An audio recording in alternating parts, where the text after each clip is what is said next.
Welcome to Elevate Your Life, your first shopping trip at your health food store. This is Artemis. I'm Chef Alicia. And in today's video, we're going to show you how to buy the most delicious ripe melons and berries for maximum nutrition and flavor in your Elevate Your Life program.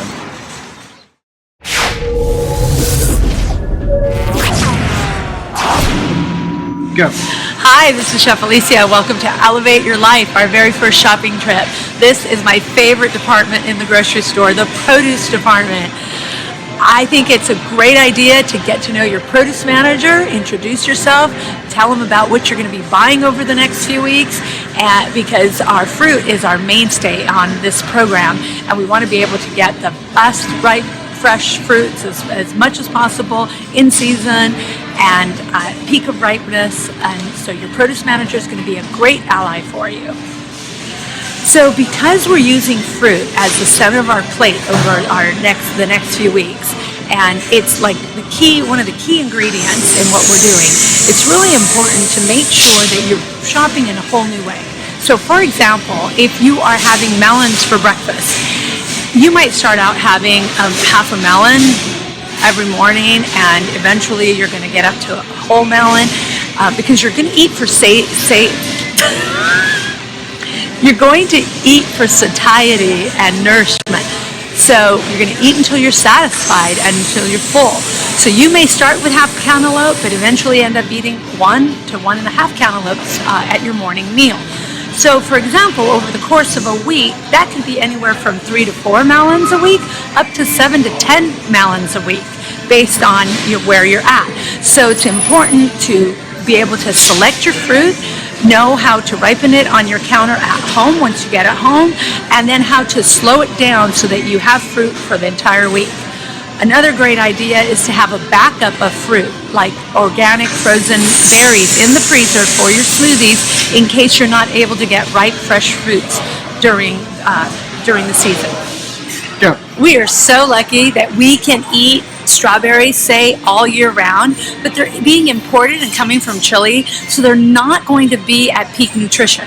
We want to buy in season as much as possible to really guarantee that we're getting the most nutritious fruits and vegetables that we can.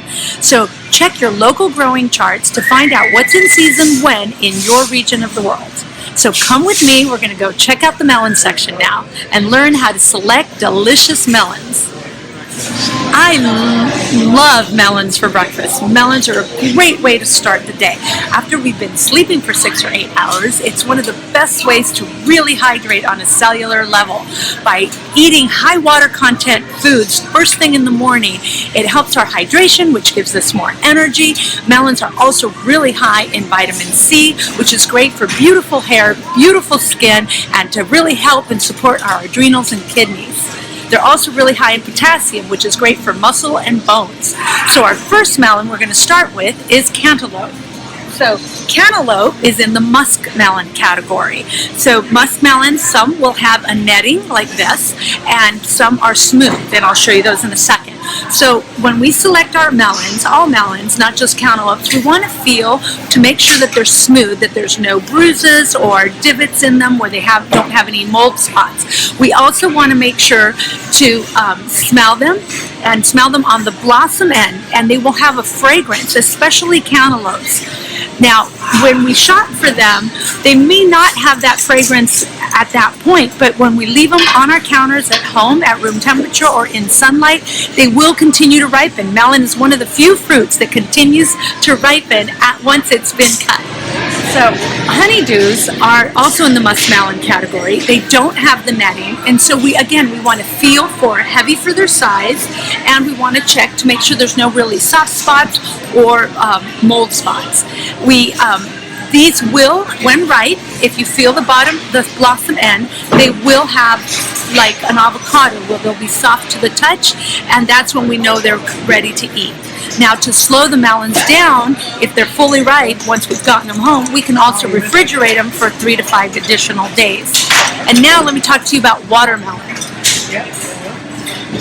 These little watermelon are personal sized watermelon, and again, we're feeling for weight. What that means is that it's higher in water content. So the heavier it is, the more water content it's going to have, the more hydrating it's going to be, the more nutritious it's going to be for our cells. So when you're looking for watermelon, you want to look for this yellow spot. The yellow spot means that it's been kept on the vine longer, so then you have a better chance that it was picked at true ripeness. You also want to feel for the heaviness, and with watermelon, you want to make sure that there isn't any real soft spots, because that'll be bruising, internal bruising. And you want to make sure that your melon has a nice thump. When you pat it, you drum it almost, that it has a nice reverberating thump. So here you can see this melon's been cut into, and it's got a beautiful red, vibrant color. And that's when we know those sugars have developed, and they're going to be absolutely delicious. So we've got papayas here. Now, papayas are also picked green, and they continue to ripen. They ripen well in a window when they're receiving sunlight, and they're going to get this beautiful, vibrant, goldish tone colors. This coloring is a great indicator of ripeness. However, you also want to feel it. And when it has some give, much like an avocado does, that's when it's ready to eat.